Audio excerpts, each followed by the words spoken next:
In the ancient land of Ile-Ibule, where the red earth swallowed the sunset whole, the drums stopped beating before the moon ever rose above the baobab line. Silence fell over the village like a heavy, wet blanket, pressing against the eaves of the huts where families slept under woven mats. It was the season of the Harmattan, when the dust turned the air white and cold, but tonight the cold did not come from the wind. It came from the darkness itself. For the people of Ile-Ibule, night was sacred, a time for ancestors to walk among the living, and they knew better than to speak their names when the fire was lit before its hour. Yet, somewhere beyond the western perimeter, where the wild acacia thorns grew sharp as knives, a spark ignited. It did not flicker, it roared. And the flames that followed were not the orange and yellow of a cooking hearth, nor the crackling gold of a harvest bonfire. They were violet, pulsating like a heartbeat, consuming the tall grass without smoke, rising silently into the sky until they looked less like a fire and more like a wound opened in the heavens. Old Man Ile-Ibule, the village elder whose skin mapped the history of droughts gone by, felt the shift in the air before the smoke even touched the valley floor. He woke not from a sound, but from a vibration that rattled the beads hanging from his necklace. Beside him his wife stirred, whispering a prayer to the spirits of the river, but Ile-Ibule held up a gnarled hand to silence her. His eyes, clouded by age yet sharp with memory, fixed on the eastern horizon where the village square stood. He knew that specific shade of purple fire. It was the breath of the old god, the one who demanded payment when the village forgot their promise. Silence, but he also knew something else, something kept in the deepest corner of his heart, tucked away beneath the weight of leadership and duty. Tonight, the fire would not burn what it wanted to burn. Tonight, the village would find out who was watching the dark while the rest slept. As the first villager stumbled out into the street, coughing in confusion, the ground beneath them trembled, not from thunder, but from something waking up within the soil. Far removed from the center of the panic, in the small hut constructed from dried mud and reinforced with ironwood logs, lived a young man named Kofi. Kofi was 25 winters old, but his presence in Ile-Ibule was often treated like mist in the morning. You felt it, but when you tried to hold it, it slipped through your fingers. He was the town's potter, a craft he inherited from his father, yet he possessed no fame. His hands were calloused, stained permanently with gray clay, and his face bore the scars of burns he received in childhood workshops. In a community that revered warriors, hunters, and men who could sing to the rain, Kofi was simply the man who made storage jars. He sat cross-legged on his floor, listening to the distant hum of the purple flames, his head bowed low. He did not panic. He did not scream. Instead, he reached for a small pouch tied at his waist, filled with sand mixed with crushed charcoal. To the villagers, he was a fool who talked too little. But as the heat began to radiate toward his window, Kofi whispered a single syllable, a sound that vibrated in his throat but never left his lips, and the clay beneath his feet softened, responding to his touch like living flesh. The villagers gathered in the square, forming a chaotic circle around the Chief Amara, who paced back and forth in his ceremonial robe. The purple fire had not spread to the huts yet, but it hovered over the communal granary, dancing just inches above the roof thatch. Children cried, hiding their faces in the chests of their mothers, while the men gripped their machetes, their knuckles white with strain. Chief Amara raised his voice, shouting commands that sounded hollow against the unnatural hiss of the flames. He ordered the bucket brigade to form lines, but the water they drew from the well turned black upon touching the air, evaporating instantly into ash. Panic surged, rising like steam. Someone shouted that it was a punishment for the theft that occurred last week. Another said it was a sign from the market traders who had been rude to the spirits. But the fire paid no mind to guilt or justice, it merely hungered. And in the center of this chaos, Kofi walked away from the crowd. Kofi moved against the tide of fleeing humanity. While others ran toward the high ground, he descended toward the lower banks of the river where the acacias stood like skeletons. The heat was intense, scorching his cheeks, drying the sweat on his brow, but he covered his face with a rag soaked in cool water and oil. He carried nothing but a long wooden staff carved from the root of an anthill tree. The crowd watched him disappear into the gloom, some calling his name, wondering if the fire madness had finally claimed him. Others saw him as a coward who fled the scene. But Kofi did not run from the fire. He walked toward it. The village was behind him, a sea of frightened lights, but ahead of him lay the true enemy. The flames parted slightly as he approached, not welcoming him, but recognizing a rhythm that matched their own pulse. He stopped at the edge of the burn zone, where the ground was already scorched black, and raised his staff. The air grew thick with the smell of ozone and burnt sugar. It was in this moment that the truth began to unravel. The fire did not move like a predator hunting prey. It moved like a king waiting for a throne. From the heart of the violet inferno, a shape emerged, though not human. It was a silhouette, tall and jagged, composed entirely of embers and shadow. It did not roar. It spoke using the collective voices of those who had died in wars long forgotten. It accused the village of forgetting the pact, claiming they had traded peace for profit, sacrificing their honesty for the wealth of trade routes. The spirits demanded a toll. Chief Amara arrived moments later, breathless, clutching a staff of authority, shouting for the creature to stand down. But the entity ignored the chief. Its glowing eyes settled on Kofi. The creature tilted its head, and for a second, the purple flames dimmed to a soft blue, acknowledging the silence of the potter. Kofi dropped to one knee, not in submission but in greeting. The chief blinked, confused by the defiance of such a small man facing such a great terror. "You think I am here to destroy you, children of the dirt?" Kofi's voice rasped, sounding rough like stones grinding together. It was the first time anyone had heard him speak clearly in years, since the accident that took the strength from his lungs. The villagers gasped. How could he breathe the smoke without choking? "I am here because I know what burns," Kofi continued, stepping closer to the wall of violet heat. "Not wood, not grass. We burned ourselves with greed. That is the fuel. You feed on our guilt spirit. You thrive on our shame." The entity paused, the ember surface of its form rippling like disturbed water. It stepped forward, the heat knocking Chief Amara backward, sending the elder scrambling into the dirt. The fire was close enough to singe Kofi's eyelashes now. But Kofi did not flinch. He tapped his staff on the ground 3 times. A rhythm. A song. The rhythm was the same cadence used to mold wet clay, steady and grounding. The entity lunged, not as a blow but as a wave crashing over Kofi. The villagers covered their eyes, expecting smoke and ash, expecting the death of the potter. But the fire did not consume him. It flowed over him like water flowing over a stone. Kofi closed his eyes and let the heat enter him. He became a vessel, a conduit for the energy that had threatened the village. The magic was subtle, rooted in the oldest traditions of the earth, not the flashy arts of the sorcerers in the capital. He was drawing the rage out of the fire and channeling it into the clay he wore on his belt. It was a transfer of burden. As the flames swirled around him, Kofi's skin began to glow, turning the same violet hue as the magic before him. The crowd watched in stunned silence. The fire was changing, shifting from destructive rage to constructive warmth. Kofi's staff began to hum, vibrating so loudly the teeth in everyone's heads shook. He was fighting the entity not with a sword, but with forgiveness. He was accepting the debt of the village and offering a new path. But the spirit was strong and it fought back. The violet fire flared outward, knocking Chief Amara off his feet, and suddenly Kofi fell to his knees. The heat spiked, threatening to break him. The tension in the air was palpable, a physical weight pressing against the chest of every viewer in the square. Could Kofi hold the balance? Was he strong enough to carry the sins of 30 years of broken promises? The villagers saw him fall, and instinctively, a murmur of support rose up. It started with his mother, then spread to the other potters, then the women selling food in the market. Voices joined voices, chanting the old lullaby Kofi's grandmother sang to him. The sound did not match the fire.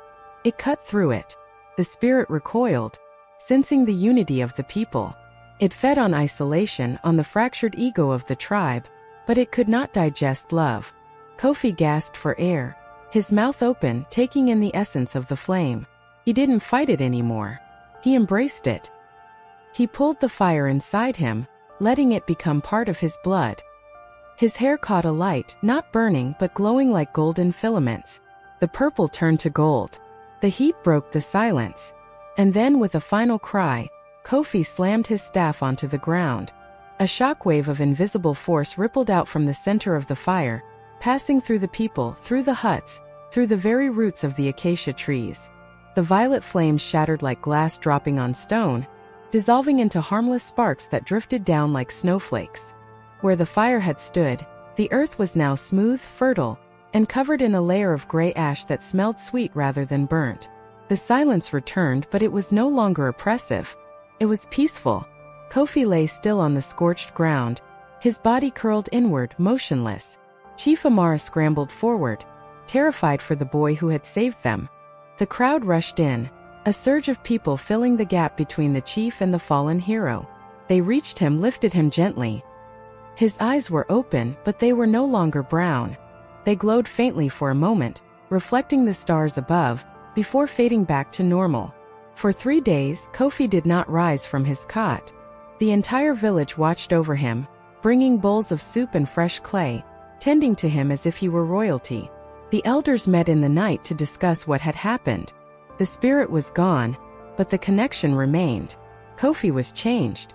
The burns on his hands had healed, leaving scars that shimmered like silver inks. When he finally woke, he did not ask for praise. He did not tell them how he had done it. He simply stood up, brushed off the dust and picked up a wheel. Life in Ile-Ibule changed slowly after that night.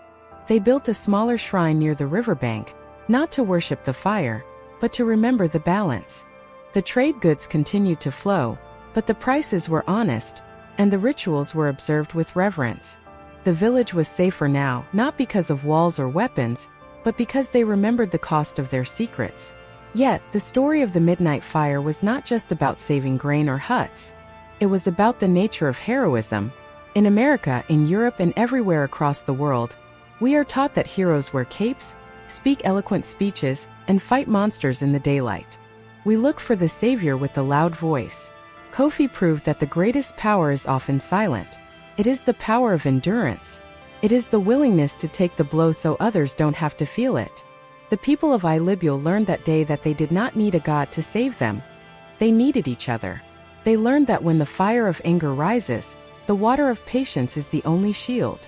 Kofi had absorbed the violence, the rage, the pain of the ancestors, and neutralized it with the quiet strength of his own character. He became the mirror in which the village saw their own flaws, and he showed them how to clean it. As months passed, the reputation of Ile-Ibule grew. Travelers came from distant lands to see the land where the fire turned to flowers. They found Kofi still working, his hands moving with the grace of a dancer. Sometimes strangers would ask him why he chose such a dangerous path. Some sought to understand the magic, asking if it was a spell or a trick. Kofi would smile, a gentle, tired expression that held the weight of the night sky. He would tell them that it was not magic, it was responsibility. He told them that he had waited a lifetime for a moment where his silence mattered. Most listeners nodded, accepting the answer, but few understood the depth of it. To carry the fire of a dying god in your veins requires a life of preparation, of discipline, of knowing your own value before the world can see it. The true miracle was not that Kofi survived. The true miracle was that he was willing to stay ordinary afterward. There were whispers in the market square about other places where similar fires might start. The economy of fear is a powerful thing, but the economy of hope is stronger. Kofi's act sparked a change that went beyond Ile-Ibule. Other villages, hearing the tale, began to review their own conflicts. They stopped pointing fingers and started looking inward. They realized that the curse they feared was often a manifestation of their own disunity. The story traveled along the trade routes, carried by merchants who spoke in hushed tones around campfires. They told the version of the story where the potter was a wizard, but the truth Kofi kept in his bones was that any person could be that hero if they chose to act when it hurt the most. It was a lesson that resonated deeply with the American dream of opportunity, the idea that no matter how small you are, no matter how much you are overlooked, your contribution can alter the fate of the many. Years went by and Kofi grew older. His hands became slower, and his clay cracked more easily. But the respect he commanded grew heavier. He never accepted a title. He refused to lead the council. He remained the potter, the man who made the vessels for water and rice.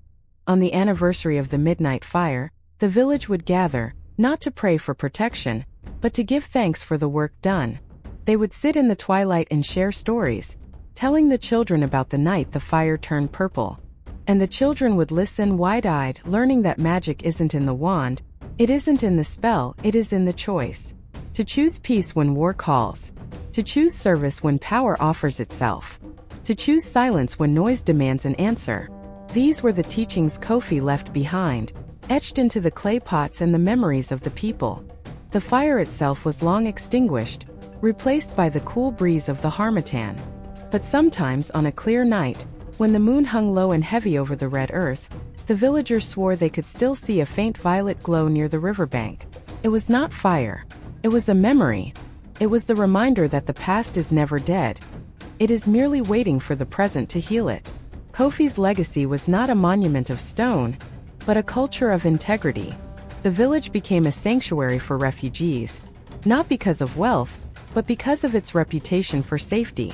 Those seeking refuge brought their own burdens, their own fires, and were welcomed into the fold, encouraged to learn from the pottery wheel of balance. The cycle of giving and receiving continued, bound by the promise that no one would be left in the dark, even if they had to bear the light themselves for a while. In the end, the midnight fire exposed a hero, but it revealed something far deeper about the community itself. It showed that strength is a collective muscle, and that the leader of the pack is often the one carrying the heaviest load in the shadows. Kofi's life reminded everyone that heroism is not an event. It is a daily practice. It is the decision to be kind when you are angry. It is the courage to stand still when the world runs fast. The tale of Ile-Ibule ended not with a battle won, but with a peace kept. And as the story fades, as the narrator's voice drops to a whisper, the question remains for us all. When the fire rises in your own life, when the darkness threatens the things you love, will you run? Or will you step forward and learn how to hold the flame? The journey of the potter teaches us that we are all vessels. We hold the tears of our friends, the hopes of our family, and the fears of the world. It is our job to decide whether we crack under the pressure or harden in the kiln to protect what is fragile. Kofi chose to harden, to endure the heat, to transform the ash into beauty. This is the truest form of magic. Not turning cobwebs into diamonds, but turning despair into resilience. We live in a time of great noise, where distraction is the currency and attention is the prize. But the lesson of Ile-Ibule cuts through that modern fog. It reminds us that the most important things are quiet, the most powerful actions are unseen, the most transformative lives are lived in the margins, waiting for their moment to turn the tide. So, as we close this chapter, let the image of that violet fire remain in your mind not as a warning, but as an invitation. An invitation to look at the shadows in your life and ask what they are hiding. Invite them into the light. Speak your truth when it is easier to stay silent. Protect your neighbors when it costs you nothing but a few coins of your comfort. For in the end, we are all like Kofi, walking the edges of the fire, hoping to find the strength to bring it home safely. And if you do, know that you do not need to shout to be heard. Your actions will speak louder than words ever could. The world is watching even when it seems asleep. And the best gift you can give it is the quiet bravery of being yourself. This is the story of the midnight fire, and the lessons it leaves for us all. In every village, in every city, in every heart, there is a fire waiting to burn. It waits for the right vessel, the one brave enough to contain it. Will it be you? Will you wait for permission to be a hero? Or will you act when the silence speaks? Remember that the greatest power does not always roar. Sometimes it sits quietly on the wheel, shaping the future from the mud, and creating something beautiful from the ashes. Go forth with that knowledge. Carry the light. Protect the flame. And may your own fire always burn bright, but never too hot. For the sake of the story, for the sake of the village, and for the sake of the soul. The drums stop, but the echo remains. Listen closely. The message is yours to keep.